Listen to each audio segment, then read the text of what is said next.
Good morning and welcome to Farm Factor. I'm your host, Jamie Bloom. On today's show, Kyle Bauer visits with Dr. Doug Ensley with Boehringer Ingelheim about the best management practices when weaning calves. Then it's this week's Kansas Soybean update. Next, Kyle visits more with Doug Ensley to talk about the importance and timing when deworming your cattle herd. Then it's the Kansas Farm Bureau update, and we'll end with another edition of Plain Talk. Stay with us.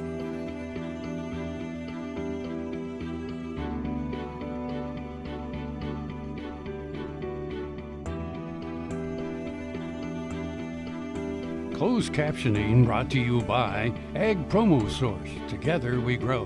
Learn more at agpromosource.com. This segment brought to you by Kansas Farm Bureau, the voice of agriculture. To join today or more information, go to kfb.org or find us on Facebook and Twitter. Welcome to Farm Factor. Up first today, Kyle Bauer and Doug Ensley talk about the best management practices when weaning calves. Hi, this is Kyle Bauer. I have the opportunity to visit with Dr. Doug Ensley with Boehringer Ingelheim.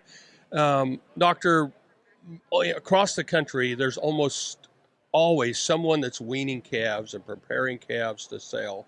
And you have some best management practices that really help hold that value of those cattle. Yes, Kyle, what I would tell people is when we think about preventative health is we want to get that calf ready for the next stage in its life. So I would really focus on trying to, at a young age, is making sure they're castrated if they're bulls, because that takes that stress off. Instead of doing it when they're an older animal, that'll take that stress off. I would put vaccines in them. If we can do them and we're handling that calf at, say, marketing or branding time, is vaccinate that first round of vaccines during that time and castrate during that time, make sure there's no horns on them at that time, and then maybe deworm them. And then ideally, if I have another opportunity to touch that calf again prior to weaning, is I would give that second round of vaccine prior to weaning. And if I didn't deworm the first time, I would deworm at that time. And so that when I wean the calf and he's got those vaccines in him, so when he's exposed to the diseases, when they start commingling, when they're stressed, because we know that weaning is the most stressful time in their life, they're ready for that stress. They've got the immune system that's ready for it. They don't have parasites that are going to affect their intakes at weaning. And then at weaning, I'm going to focus on, if I'm handling or keeping them, I'm going to make sure that they know how to eat out of a bunk, because that's probably what they're going to do in their next stage. I'm going to make sure they know how to drink out of waters, because maybe in their previous life on the ranch is they're eating out of streams, or they're eating out of dugouts, or they're eating out of ponds. So I'm going to focus on getting them ready for what the next life brings. And, you mentioned parasite control, and that's probably an area some people overlook. Oh, I think so. And I think people, they just do it. They don't really focus on what the right way to do things are, is focus on the time of the year. We know that the parasites are greatest going to be in the spring, going through the early part of the summer. That's when their big exposure is going to be. We're also not focusing on the right dose, the right application.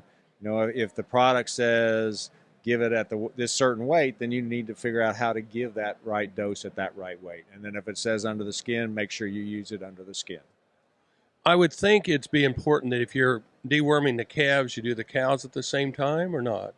Yeah, you need to focus there. One of the things that I would always encourage people is to go to their veterinarian and really understand what the parasite impact on the cow herd, because the cows do need to have some deworming control.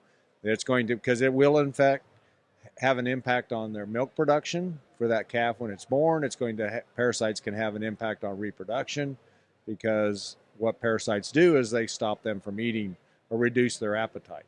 And we know that, in fact, that parasites or reproduction is not something the real cow really wants to do.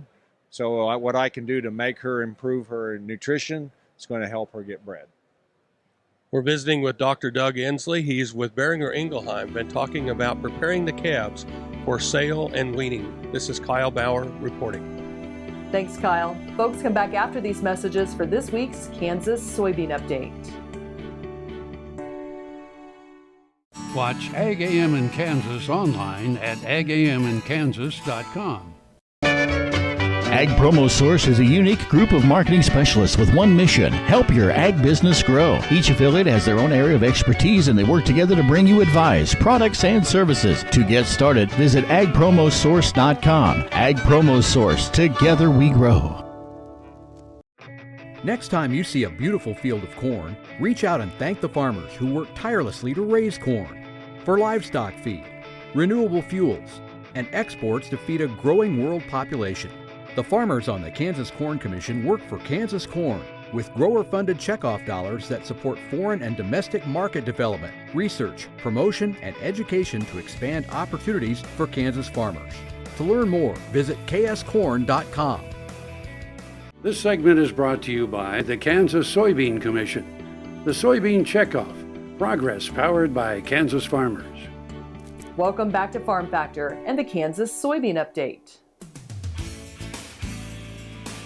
This is the Kansas Soybean Update. It's brought to you by the Kansas Soybean Commission. The Soybean Checkoff, progress powered by Kansas farmers. Emily Roush, a farmer with Our Family Farms in Lebanon, Kansas, joins us. And Emily, you have twice participated in the Farm Food Tour Dive into Science. So what is the Farm Food Tour all about? The Farm Food Tour is really just about connecting some dietitians and influencers throughout the country with farmers like myself and a couple other ones, creating that connection between them and the farmer, along with giving them the science and the why behind how we farm the way we do. Where do you guys stop on this tour? We actually stopped at Elanco Animal Health in the Kansas City area, and then the next day we went to Bayer and we learned all of the goods behind how GMOs work and why we use them. And then on our way back to Kansas, we stopped at a small processing plant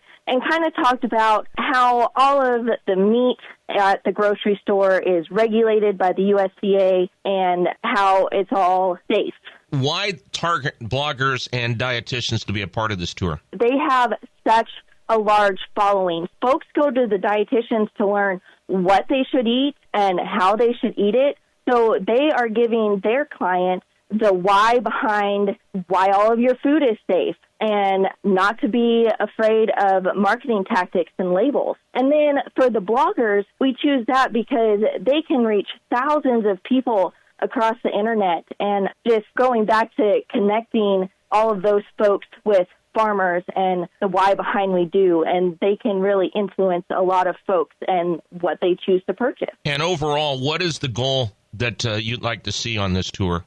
My goal is to see people more comfortable with their food and what they're buying, knowing that they don't have to spend the extra $5 to choose organic to make themselves feel good about their food. They now know where their food comes and that farmers like myself are taking care of that food from start to finish, and there shouldn't be any fear in what they're purchasing at the grocery store. And the Kansas Soybean Commission, one of the ag organizations involved in putting this tour together? Yes, the Kansas Pork Association as well as the Kansas Farm Bureau. That is Emily Roush, a farmer with Our Family Farms in Lebanon, Kansas, who joins us on the Kansas Soybean Update. It's brought to you by the Kansas Soybean Commission. The Soybean Checkoff, progress powered by Kansas farmers. Learn more at kansassoybeans.org. For Kansas Soybeans, I'm Greg Akagi. Hope you enjoyed this week's Kansas Soybean Update. Stay with us after the break for more with Kyle and Doug. Kansas Farm Bureau, the voice of agriculture, represents grassroots agriculture. The state's largest and most powerful farm organization stands up for its members through leadership development, agriculture education, legal defense, environmental advocacy, farm safety, and risk management. Members also enjoy money-saving benefits. To join our organization today or to learn more, go to www.kfb.org or find us on Facebook and Twitter. The Kansas Wheat Innovation Center in Manhattan is rediscovering ways to get improved varieties and new genetics in the hands of farmers faster. Grower-led and checkoff-funded research initiatives are bringing about positive change. This grassroots leadership provides a strong voice in Topeka and Washington, D.C. Now is the time to partner with Kansas Wheat in moving wheat forward. Kansas Wheat Commission and Kansas Association of Wheat Growers. Farmers investing in their future and yours. Log on to rediscoverwheat.org. Kim Mannering with Hardy Insurance. Today we will talk about employee safety and work comp coverage. On your farm, do you ask your friends to come help? Are they considered employees or neighbors helping neighbors? Did you know that you can be held responsible just as if it's a work comp accident? Give me a call, we can discuss. 316-945-6733. This segment brought to you by Sure Crop, liquid crop nutrition delivered right to your farm. We're back. Now we learn about deworming your cattle herd with Kyle Bauer and Doug Ensley. Hi, this is Kyle Bauer visiting with Dr. Doug Ensley with Boehringer Ingelheim. We've been visiting about parasite control on cattle, and I'm just going to lead through some questions that I've always had about it. What is the perfect time to apply a dewormer, and how does that work into the life cycle of my forages in Kansas and with the life cycles on the worms? So if I was looking at truly an ideal time for parasite control, especially in a cow herd, I would look at trying to get them dewormed prior to calving or prior to breeding, because those are the high risk times for the cow. And so you think about that in Kansas, we're going to be done calving. Actually, we'll be done calving before we go on grass because we calve and dry lot. But so when we turn them out to grass, that's right before breeding. And that is a crucial time for it. So I think about the ideal time is when I turn them onto grass. Ideally, if I was really one of these progressive farmers that had the time, I would bring them back 2 or 3 weeks and then deworm them because they picked up the parasites prior. When they get out of grass, they picked up the parasites. Now I clean them up, and then I get that little stench done. In most situations, we can't do that. So then there's products like Long Range that has up to 150-day duration of of parasite control. So I can deworm at that time where I turn them out the grass, and I'm going to get them carried through that breeding time, and that because it's the only one that has that extended length of persistence. And so now I have control.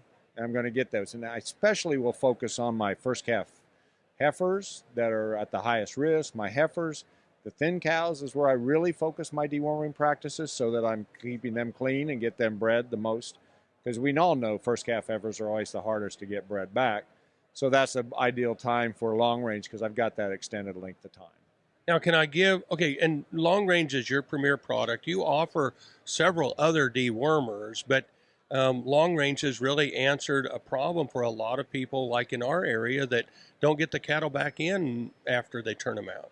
And that, like I said, that's true. Is now I have a product that I'm maybe not going to deworm, don't have the opportunity to deworm at the right time. So I'm going to use Long Range because I'm going to get through that time, get them cleaned up, make sure that they're ready to go through the summer. And it is a premier product. But you have to think about up to 150 days. That's 3 or 4 other dewormings over that time that I'm having that benefit. So I'm going to grass the 1st of May. I deworm the cows. Should I deworm the calves at the same time? You can, it really depends on your operation. If that's their first time and they're not too old, then I maybe not, because Long Range has a 90-day. They have to be at least 90 days of age to use it. So. But if I have the opportunity, there's other products. We have Ivomecporin, we have Epernex.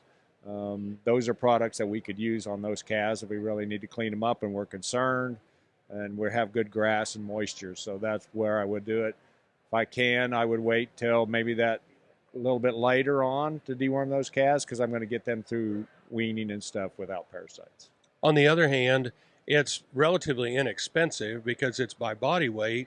And you're running them through the chute anyway, so it's really not very hard to take care of any worm load they'll pick up in that spring. And that's the nice benefit is, again, Long Range has that extended length of time. The biggest key is to make sure you put it under the skin and dose it correctly because you're talking about a product that's up to 150 days. Visiting with Dr. Doug Ensley. He's with Boehringer Ingelheim. We've been talking about parasite control in cattle. This is Kyle Bauer reporting. Back to you, Jamie. Thanks, Kyle. Come back after the break for this week's Kansas Farm Bureau update.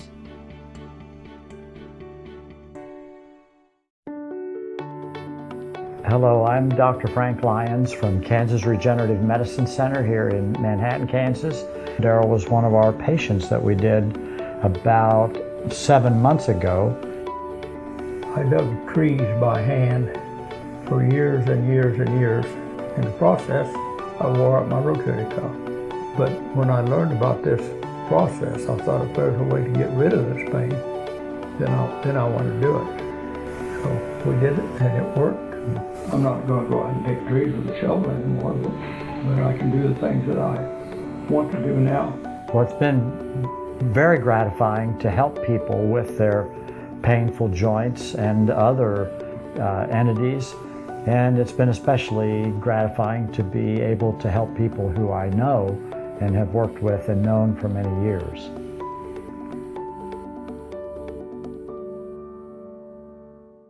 As fourth-generation farmers themselves, Heinen Brothers Ag Service understands the risk and rewards of farming. So when it comes to quality aerial and ground application, fertilizer, ag chemicals, and anhydrous ammonia, call Heinen Brothers Ag today, 800-760-4964. This segment brought to you by Kansas Farm Bureau, the voice of agriculture. To join today or more information, go to kfb.org or find us on Facebook and Twitter. Welcome back to Farm Factor and the Kansas Farm Bureau update.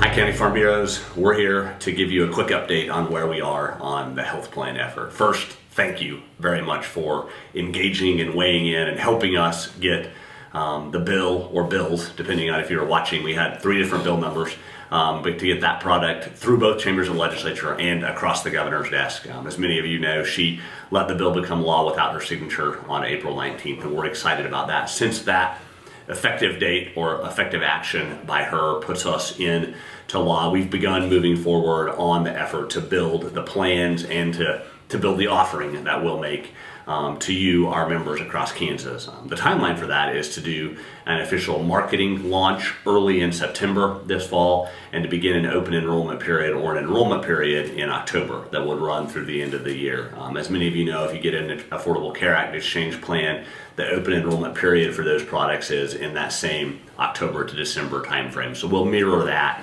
in our first offering of the plans this year. The products that we'll be launching this fall include a Medicare supplement plan for those who are 65 and older who need those products. There will be 4 different options available there, and if you're familiar with those letters, they'll be corresponding to what's currently available on the marketplace in those categories. We'll offer a dental vision bundle, which is a product that lots of folks find attractive if their current health insurance doesn't offer that product or if they just need something to add on to existing coverage.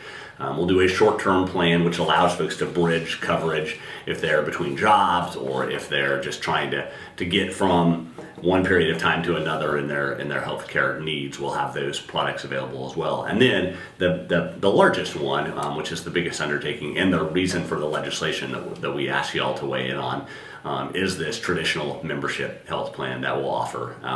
And if you want to follow along our progress as we're building this out over the next several months, you can go to kfb.org/KS Health Plan. Stay with us. We'll be back after the break with Plain Talk. KFRM is one of the largest farm radio stations in the nation, dedicated to informing and entertaining rural listeners from northern Oklahoma to southwestern Nebraska.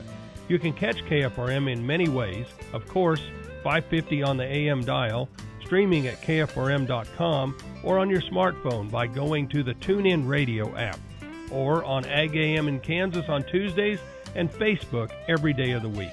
KFRM, tune us in. You'll be glad you did. Valley Vet Supply is devoted to providing information and professional quality products at reasonable prices. Valley Vet Supply. Sure Crop Fertilizers was started by my father, Don Sherman, and my mother, Shirley Sherman. Family business that started in the 80s.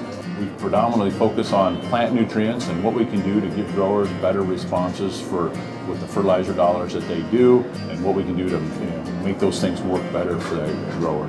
We're based out of Seneca, Kansas. We work with growers in their soil analysis to figure out what they need, and then we can put those in a blend that gives them the best results, and so that we can deliver that direct to their farm so that they have those nutrients where they need them, when they need them, and so that they can apply them in a manner that's very efficient to them and works well in their planting systems and what they're doing. Sure Crop Fertilizers has been around for a long time. We always say we're big enough to take care of everything you need, but we're small enough to do it quickly. You can get a hold of us at 1-800-635-4743. Our website is surecropfertilizers.com, and you can always email me at Corey@surecropfertilizers.com, and with any questions you have, we'll be glad to answer it and work with you. This segment brought to you by Kansas Corn. Learn more at kscorn.com. Welcome back. Now we join Kyle Bauer and Duane Toews for another edition of Plain Talk. Hi, this is Kyle Bauer with Plain Talk with the slouching Duane Toews. I'm trying to do my best. But you think the chair is making you slouch? It's a little bit worn, and the shape of the chair doesn't make me sit upright. You could just sit up and not touch the back of the chair. I didn't have a Catholic nun slapping me in the back of the head in grade school. Why don't you just pretend like there's a little stick in the back of that chair that's poking you? Yeah, there you go. A little bit of something there. Yeah. It's amazing how much of my belly I lose when I stand up straight. Yeah, I don't exactly. Of course, I can't hardly breathe. Yeah, no, it's hard. Your fact or fiction question of the day, Kyle Bauer. Montezuma, the emperor of the Aztecs, took 50 shots of tequila a day. Fact or fiction? Well, that would give you some divine inspiration. 50 shots. 50 of course, shots we don't a day. know what the alcohol content of the tequila was, but 50's a lot. Yeah, I got to go with fiction. It is fiction. It was 50 cups of chocolate. Wow. He'd be just as wired probably as if he'd been. Might have been, yeah, like caffeine, right? Yeah. Well, that cocoa. Yeah, I don't know. Well, I think that's the wiring of it. Yeah, I'm sure it was caffeinated. Yeah. Imagine if we had world leaders today all amped up like that. Some might say we do. Others might say we don't. Yeah, there'd be some they'd say, "Well, take the caffeine away from that old boy. He's too wired up." I saw a meme. I'm not a big. I don't know if everybody knows what a meme is. I can't even explain it if I had to. I don't know what it is. It's like a picture of somebody, or like on social media, there'll be like a picture of a laughing horse. Yeah. Or is that a GIF? Is there a difference between a GIF and a meme? Well, I don't know. Maybe it was a GIF that I'm talking about. It was. It's your story. It was Vladimir Putin eating popcorn like he was watching something, and I don't know what they were. I don't know what the jest was. If he was watching the U.S. and China and that little deal, or like he's watching a movie. Yeah. There was no explanation of it. It was somebody just posted Putin eating popcorn, apparently watching something. Yeah. And it's like, or is it the U.S. and the whole, whether we were in Russia, impacting the campaigns, or I don't know what it was. I tend to watch a lot of those shows that are a dramatization of a presidency. Most everyone I can think of I've watched, and I enjoy it. All of those have a common theme, and I think one reason that they do well in the box office is they tend to be somewhat accurate. I mean, they do a lot of studying, they do a lot of recording of what's going on and that sort of thing. Now, maybe that's where my criticism, I don't think we hear all the story all the time comes from, and I've thought that all the years because you read about history later on. It's like, that wasn't exactly like we thought. Yeah, they didn't talk about that during then, right? And I'm getting old enough to remember those times, but there's a lot of things that go on that just fly under the radar. You and I, it's like really all of a sudden I'm making this up. The head of the interior in Sudan is assassinated. And it's like, it doesn't even make the news here. Even if it did, no one would care. Right. But he happens to be the brother-in-law of the king of Ethiopia. Or, I mean, Sure. again, I'm making all that up, but the world is really laced together very tightly. All of a sudden it has implications for something else that might be going on. And if you're Vladimir Putin, you know all those things, so you are just quietly eating your popcorn going, wow, that's something. Look at that. Thanks for joining us. I'm your host, Jamie Bloom, and I hope you enjoyed today's show. See you next week on Farm Factor. Closed captioning brought to you by Ag Promo Source. Together we grow. Learn more at agpromosource.com.